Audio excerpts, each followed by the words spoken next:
अम्बेडकर अम्बेडकर इतना नाम अगर भगवान का लेते 7 जन्मों तक स्वर्ग मिल जाता। ही कांग्रेस पार्टी है जिन्होंने बाबा साहब को चुनाव हरवाने का काम किया। Ambedkar Ambedkar Ambedkar Ambedkar Ambedkar, oh my God, ज़्यादा तो नहीं बोल दिया। लगभग लगता है कि ऐसे ही 6 बार ने अमित शाह ने बोला था संसद में, और ऐसे ही बोलते ही उन्होंने ये कह दिया कि इतनी बार अगर कोई इंसान भगवान का नाम ले तो उसे 7 जन्मों तक भगवान यानी स्वर्ग के दर्शन हो जाएंगे।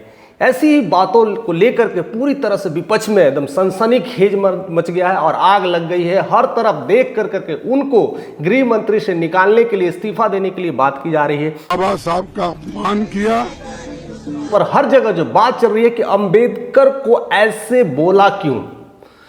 अंबेडकर जिन्होंने सब कुछ दिया, जिन्होंने संविधान लिखा और जिसके वजह से पूरा देश को चलता है, जिसके वजह से आप प्रधानमंत्री हैं, जिसके वजह से आप गृह मंत्री हैं, तो उसको लेकर कर करके आप उनकी ऐसी अवहेलना करते हैं, यह कतई ठीक नहीं। अम्बेडकर अम्बेडकर अम्बेडकर अम्बेडकर तो राहुल गांधी क्यों ना हो, चाहे वो चंद्रशेखर और भीम का सेना ही क्यों ना हो, हर कोई इस बात को लेकर के कड़ी निंदा की है और पूरी तरह से आरोप लगाने की कोशिश की है। और दलितों का एक महासंग्राम उठ के आ गया है, यानी लगता है कि पूरे देश में बवाल मच गया है कि इस बात को लेकर करके कि ऐसे कैसे बोल सकते हैं, दलितों के खिलाफ ऐसे कैसे बोल सकते हैं।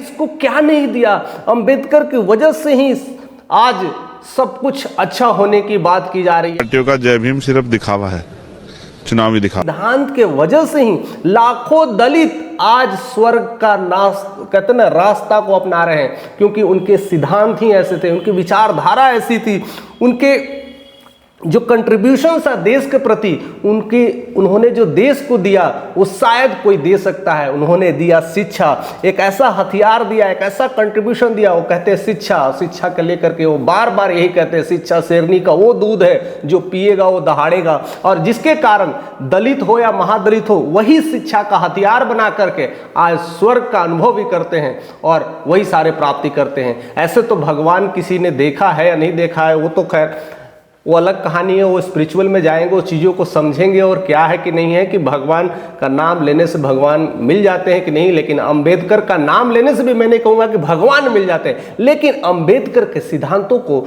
जो फॉलो कर लिया, अंबेडकर के हथियार को जिसने फॉलो किया, अंबेडकर के विचारधारा को जिसने फॉलो कर लिया है, उसे जीते जी स्वर्ग जरूर मिल जाता है। क्योंकि अपने आप में शिक्षा ऐसी जगत है जिसके वजह से इंसान के अंदर बुद्धि आती है, क्षमता आती है, जिसके वजह से आप जैसे जैसे पद पे जाते हैं या बड़े बड़े ओहदे पे जाते हैं, वही है इंसान। आज दलित पिछड़ा वर्ग के लिए क्या है, एक अच्छी रोटी कपड़ा मकान एक नौकरी मिल जाए तो कहते हैं मेरे साक्षात भगवान दर्शन दे रही है, मेरे घर पे ही भगवान रहते हैं।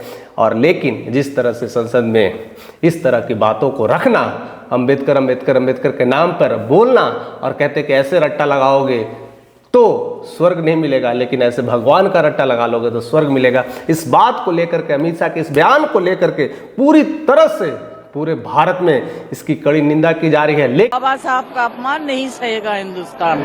बचाव करने की कोशिश की है, कई सारे अपने अपने मुद्दे रखने की कोशिश की है, उनमें से कई ऐसे ऐसे कटाक्ष हैं, कुछ समझने की कोशिश करते हैं सही में वो गलत है कि सही है। अभी बहुत कुछ जानना है और बहुत कुछ समझना है कि ये विचारधारा क्यों ऐसी हुई।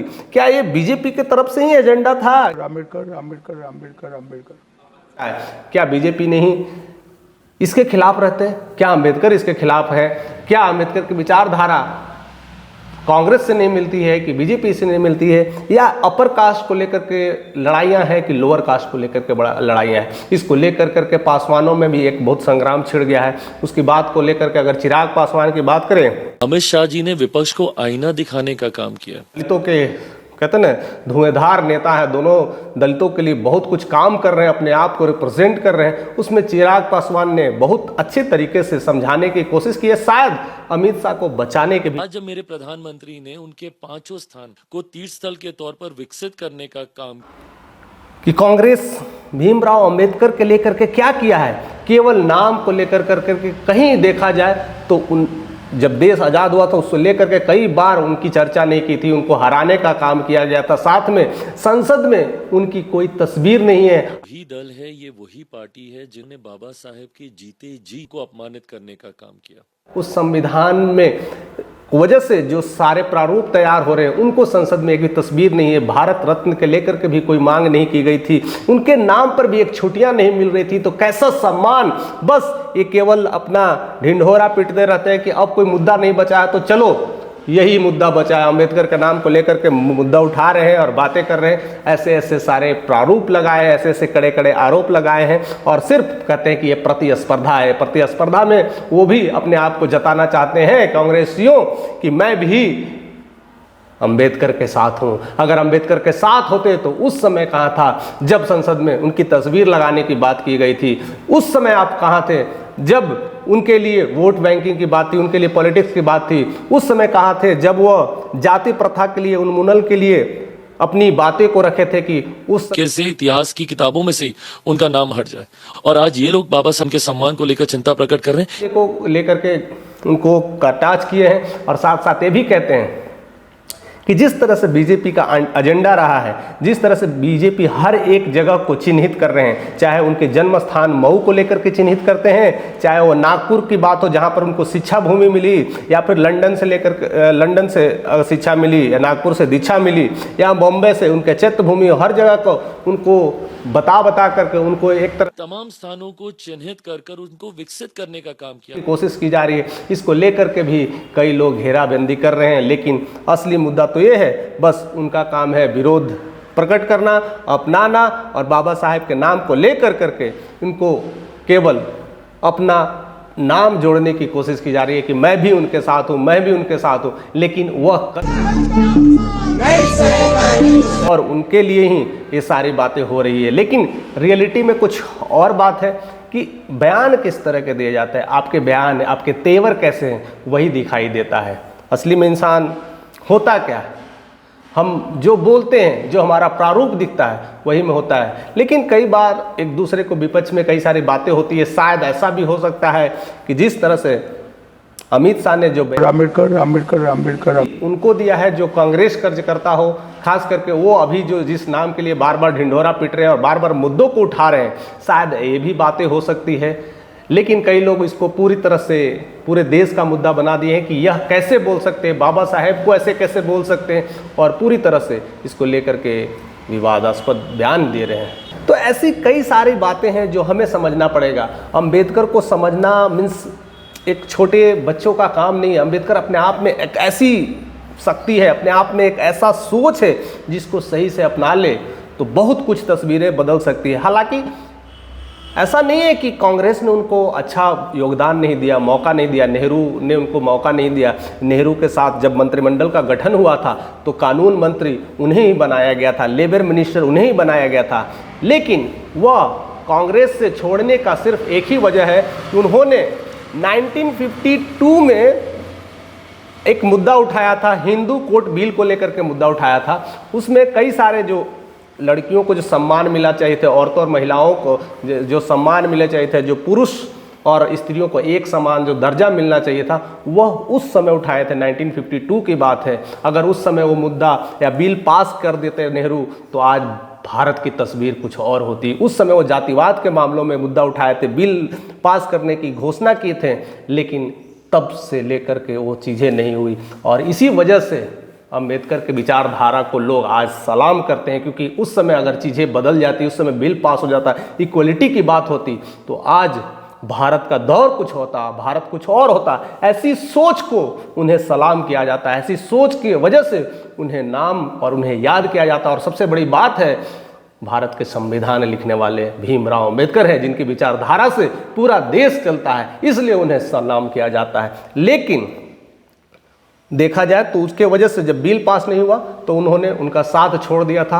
और तब से वो अलग रणनीतियों में आ गए थे। लेकिन अगर बात करें तो देखा जाए तो 2006 में भी वो फिर बाद में लागू हुआ, यानी 1952 का जो मुद्दा था 2006 में इम्प्लीमेंट हुआ था, इक्वलिटी की बात की गई थी और अप्लाई किया था।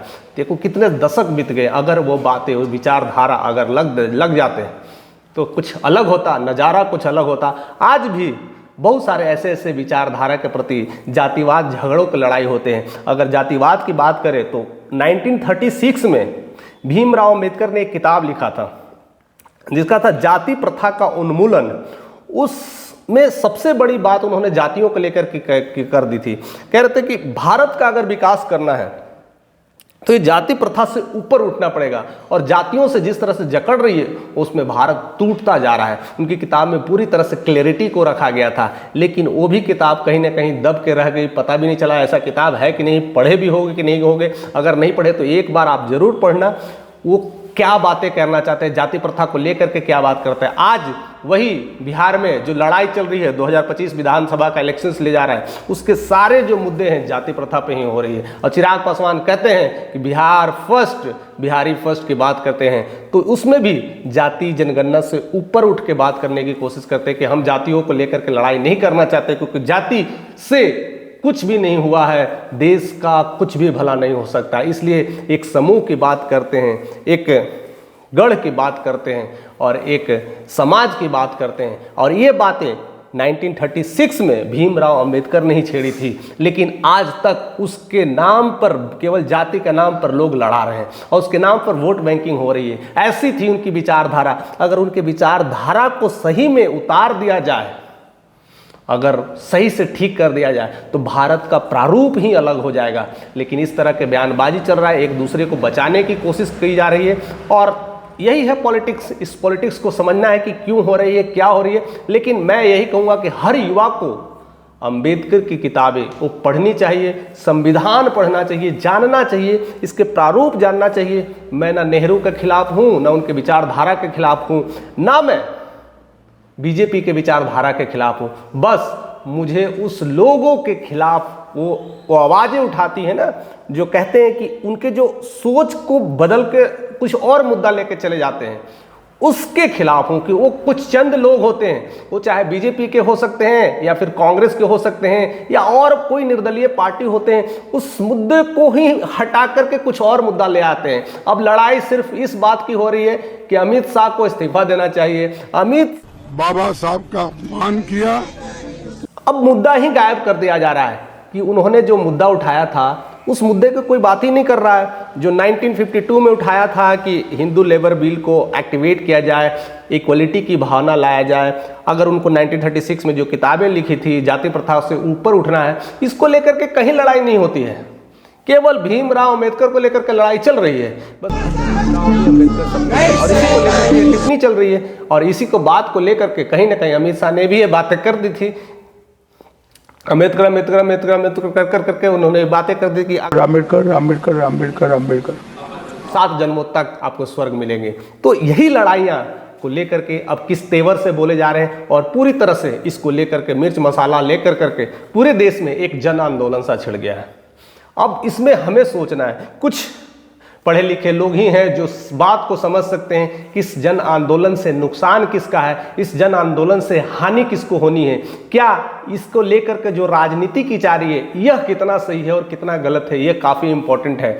और इसमें लेकर के जो अपर कास्ट और लोअर कास्ट को फिर से लड़ाने की कोशिश की जा रही है कि दलित एक जगह हो जाओ, दलितों का अपमान हुआ है, हमारे दलित के साथ धोखा हुआ है, दलित को आगे नहीं बढ़ने दे रहे हैं, पूरा अंबेडकर फैमिली एक हो जाओ, पूरा पासवान एक हो जाओ, महादलित एक हो जाओ। और इसको लेकर के फिर से वही लड़ाइयों में पिस गए।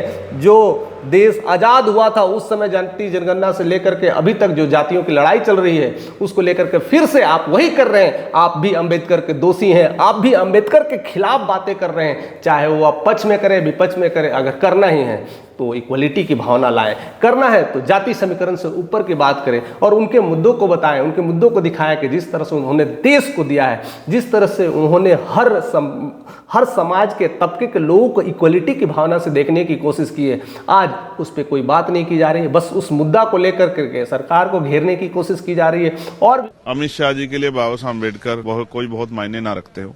तमाम झगड़े चल रहे हैं, पूरे देश में इसका विद्रोह चल रहा है। दलित के भगवान कहते हैं कि दलित का अगर कोई भगवान है तो वो है भीमराव अम्बेडकर, ऐसा मायावती ने भी बात कर दी है। अब उसको लेकर के एक अलग ही एजेंडा सेट किया जा रहा है।